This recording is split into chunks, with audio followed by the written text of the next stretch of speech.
Republican health care bill by a razor-thin margin of 217 yeas to 213 nays. It's a huge win for the Trump administration, though, and may have just saved Paul Ryan's speakership. The bill now heads to the Senate for consideration, where the fight will continue as it sits at 52-48 Republican, a thinner GOP margin than in the House. President Trump and House Republicans threw a victory celebration at the White House a short time ago, where the only thing missing was champagne and maybe a little confetti. Make no mistake, this is a repeal and a replace of Obamacare. Make no mistake about it. What we have is something very, very incredibly well crafted. We want to brag about the plan because this plan really. Obamacare took 17 months. Hillary Clinton tried so hard, really valiantly, in all fairness, to get health care through. Didn't happen. We've really been doing this for 8 weeks, if you think about it. And this is a real plan. This is a great plan. And we had no support from the other party. Well, Speaker Ryan also enjoyed the win. This would not have been possible if it weren't for these two gentlemen behind me. I want to thank Mike Pence and I want to thank President Donald Trump for their personal involvement in working with our members and working to get this right, for getting this done and getting us to where we are. Today was a big day, but it is just one step in this process, an important step. We've got a lot of work to do. But one thing is now clear. Republicans are committed to keeping our promise to lift the burden of Obamacare from the American people and put in place a better, more patient-centered system. No shocker, House Minority Leader Nancy Pelosi is singing a very different tune. Any moderate in the crowd who voted for this bill turned radical today. I think they walked the plank. They were, I don't know, duped into walking the plank for a bill that will not become law. Sorry, Minority Leader, Obamacare is dying, American health care is rising, and President Trump gets a big, beautiful, huge win.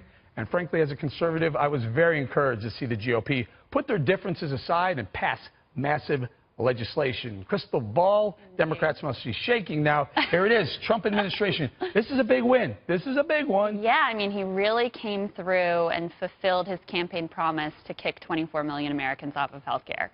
This is not at all what this president campaigned on. And I have to say, I think a lot of Democrats are kind of excited today because Republicans have basically committed political suicide here. I think the path to 2018, Dems retaking the House, is clearer than ever. And here's the even bigger win. No one in this debate is making the argument that Kat has been making, that it should truly be a free market solution, and if you can afford it, then you can buy in. No one is making that argument. So now the debate is, how do we best cover every American? We have essentially accepted in this country that health care is a right and not a privilege, and ultimately, I think where that leads to single payer. That's a big statement, though. I mean, it's pretty similar. This plan is pretty similar, and the way that it's happened is even faster than Obamacare. Remember when Paul Ryan was saying we should never vote on something like this without CBO analyzing it? Paul Ryan is going to be very mad at Paul Ryan when Paul Ryan finds out. You know, it's just, everything's back and forth. And I do believe there's still too much of a government focus. Like you said, it's not a free market plan. That's why people like Rand Paul still don't like it, and why people like me still don't like it. All right, Nick Adams, though, let's talk the politics for a second. Donald Trump, contrary to what Crystal Ball said, he didn't promise to have fewer Americans covered. He promised to repeal and replace Obamacare. He's well on his way to that campaign promise. Well, call Donald Trump Lazarus, because just 6 weeks ago, people were saying that this health care bill was dead, buried and cremated, and all of a sudden, Donald Trump, the president, has pulled out a great victory. Is this a touchdown? No, but it's certainly a first down. The ball has been advanced. And for 7 years, Republicans were kind of just bobbing in the slipstream of the Democratic Party. And all of a sudden now there's some action. I think it's a great day. I think it's something that we should celebrate. Obamacare was terrible, is terrible, and I think that this is great progress. And Eboni, this is 1/6 of the American economy. This is a big legislative deal, okay? We spend around 17% of American income, GDP, on health care. Other countries don't come anywhere near that. The world is somewhere around 9.5–10%. The EU is about 10% as well. This is a long time coming. Yeah, and it's huge, and it's humongous, and it's a very, very big, important deal. I believe in giving credit where credit is due for Donald Trump and the GOP. Today is certainly, in the words of Ice Cube, a good day. However, you know, I want to talk long-term and short-term. I think Krystal makes a really good point about the long-term. Short-term, there's no question this is politically a win. He gets to deliver very literally on that campaign promise, at least the first part of it, that repeal portion. But long-term, I think there are going to be real questions. And it's too early. I'm not even going to pretend to understand everything this bill does. I think Rand Paul... They don't even understand it. Rand Paul was started. articulating this very effectively earlier on Cavuto's show, and I think until I see more, until America sees more, and until the Senate gets their hands on it in a way that can maybe make it reflective of something that's more free market, I certainly can't really make a conclusion around the quality of this bill. And, Kat, you're 100% right. There are 52 Republican senators. They need 50. They got 2. Rand Paul has already said, I need to see more, and Ted Cruz also.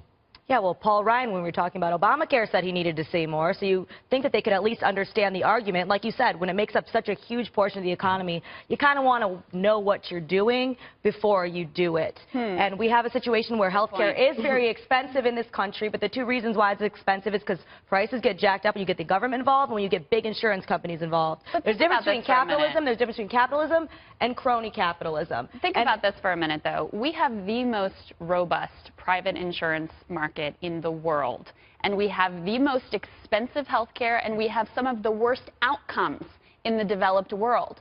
Where we need to go is where the rest of the developed world has already gone, and where I guarantee whoever Democrats nominate in 2020 are going to go, which I think don't want health care like the whole rest of the world. Hang on, you said we have some of the worst outcomes. We do. We have people coming from around the world to use our health care system. In this country right now whose life expectancy is going down. Yeah, but not because of our health care system, because of our what are you going to blame it on? Because of our smoking or obesity. Because we don't have any preventative drinking. care, because you still have so many Americans without health care. I agree with you that Obamacare has problems, Democrats but we've got to move think this forward. is a terrible bill.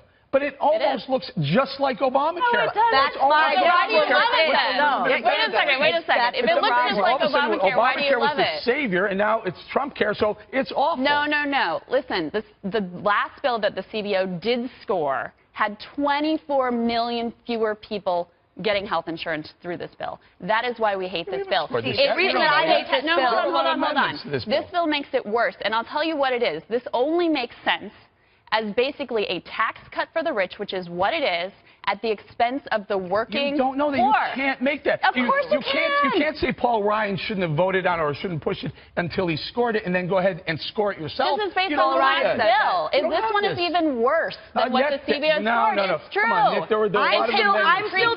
I'm still disturbed, honestly, Eric, that you said that. It's almost like Obamacare, as if that's a good thing. That's the most depressing thing I'm of all. talking about Democrats saying Obamacare was amazing. It was wonderful. Donald Trump puts together, Paul Ryan puts together a bill, a legislation that looks a lot like Obamacare, but fixes some things in Obamacare. Kicking 30 million people off like pre-existing conditions. I hate that argument that just because someone is a Republican or they're small government, they don't care about sick people. I didn't say they don't care about them, but I'm talking about what this bill does. Some of the things that were wrong with Obamacare. And then Democrats say, well, that's there. Wait, let me say this one thing, Krystal. No. There are also those of us who do not like Obamacare, which I've been very clear and consistent on, did not vote for Donald Trump, but was consistently rooting and expecting and hoping for something better, because I was one of those people that paid the penalty. And I'm not. You do realize the Senate will get their hands on that bill and put a lot of things into the bill that conservatives are looking for. That's what I said. I'm waiting. I'm withholding judgment. There's a long way to go in this process. The Senate, I'm sure, is going to be very vigorous in its assessment of it. But let me just take you up on one thing, Krystal. Let me tell you, as somebody that spent 32 years in a country with socialized medicine, that is not the future that you want for the United States of America, for sure. And that's why better it's really outcomes, important. lower costs. That's what it looks like in Australia and other countries with single-payer health care. And that's where we're going, because people have accepted this debate that health care is a right. That is and not a privilege. That is absolutely and the only incorrect. way that you ensure coverage There's not a is single payer. conservative in this country that has accepted that premise that health care is a right. Then why did we spend so much time debating about people getting access who have pre-existing conditions? Because the political consequences are very high at this point, Krystal. That's the truth. The political consequences for someone coming out and saying the reality of making more coverage for more people and bringing down health care premiums is virtually impossible under the current economic model. Right, that's why you need single payer. That's why you need Bottom single line, payer. You need free market. There's no incentive to provide better care. Great idea. So let's get back to that. So the reason why you're saying that health care is a right in the country is because they called it, they called the mandate constitutional, right? Is that John Roberts called it. That's the only reason why you could say that. Once you remove the mandate, which this bill, this new legislation does, it no longer becomes a right or a mandate. I'm talking about the philosophy of the country. The country has rejected this bill. It only had 20% support in the previous iteration, which was not as brutal and cruel as what they just passed. The country voted for Donald Trump in part because he said, I'm going to provide you with health care coverage, and I'm going to bring down premiums. Well, why do you wait People and see? do not Krystal, think why do that you wait health and care see should what be happens? a privilege for the wealthy. I think And this bill is a step in that direction. Wait and see. You're going to wait and see? Yeah. Were you happy when Nancy Pelosi said we've look, got to pass the bill before we can know what's in it? There is no way. You got to know what's Krystal, in the bill before you pass it. You wanted to run for Congress, right? I did run for Congress. Do you think... Okay. Do you think that they would put together a bill that would go to the Senate, come out, and President Trump would sign a bill that would make it worse for average middle-class Americans? Do you think that would make it through? Of course it would not. They would get destroyed in 2018. I don't think. Yes, they will. They will. They won't. And to be honest with you, I don't see that this president has dug into the details of this bill. I think he did want to provide something that was better, and maybe the House let him down. Maybe he doesn't want to do the homework to know what's in this bill. But how do you look at the fact that every analysis finds that millions and millions of people will lose their health care coverage? Premiums will go up. If you have pre-existing conditions, you're in big trouble. And you know what the alternative was? You know what the alternative was? Obamacare, everything we hated. Obamacare was failing upon itself. There were health insurers were pulling out of completely pulling out of state. Yeah, do you know why? So if you stayed on Obamacare, people would have no coverage and no options. So that was not the best Obamacare. alternative. Let's fix Obamacare. Let's fix this one. How about we give the guy a chance? She's got the crystal ball, but I think she's jumping the gun.